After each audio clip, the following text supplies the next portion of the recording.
Hey peeps, it's Jedd here from Disrupt Tutoring, and as always, it's such a pleasure to join you. Today we're going to deal with some simultaneous equations in which we're going to solve for x and y, and with that in mind, let's get straight into them. So the way I like to typically do this, okay, and you may have been taught another way in class, which is fine, and use that way if you feel comfortable with it. What I typically do is I say, right, I've got two equations. I've got 5x plus 4y equals 21, and I'm going to call that equation 1.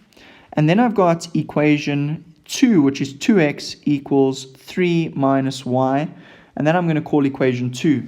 Now what I'm going to do is I'm going to look for the equation that's easier to simplify and solve for one of the variables. Now I can see in equation 2 that I've got a y here, so it means I don't have a lot of work to do. Literally, all I'm going to do is I'm going to carry this y over to that side. I'm going to carry the 2x over to that side. And I'm going to be left with positive y equals 3 minus 2x, which is really useful. And I'm going to call that equation 3. So now what I'm going to do is, because I've manipulated equation 2 to get equation 3, I'm going to sub 3 into equation 1. Okay? So what does that look like now? So I've got 5x plus 4, and I'm going to open brackets and put in my y value of 3 minus 2x, okay, equals 21. Let me simplify that by doing some distributive law. 5x plus 12 minus 8x equals 21. Now I need to solve for the x, so I've got the 5x minus 8x, which is going to leave me with negative 3x. And then I'm going to take the 12 across, and that is going to leave me with 21 minus 12, and that is going to give me 9. So now I'm going to divide both sides by the negative 3, and that's going to therefore be x is equal to negative 3. Very, very nice. Right, now we need to solve for y as well.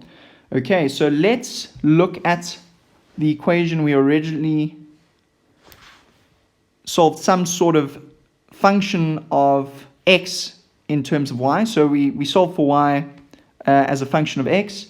So let's use that one, and we're going to sub that in. Okay, so we're going to say sub x equals minus 3, okay, into equation 3.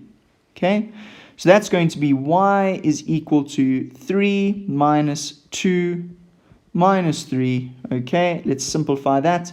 So 3 minus 2, remember we need to do BODMAS, so 3 stays there for now. Minus 2 times minus 3 gives us plus 6, so therefore y must be 9.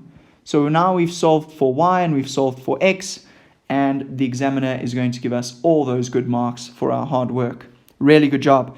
Very special thank you to our sponsors for making this video possible. Remember to read all about them in the description below. Also, head over to our website for more of these epic tutorial videos. If you can't find the answer to your question, remember you can send us the question and we'll respond with a personalized video just for you. Until the next time, stay epic.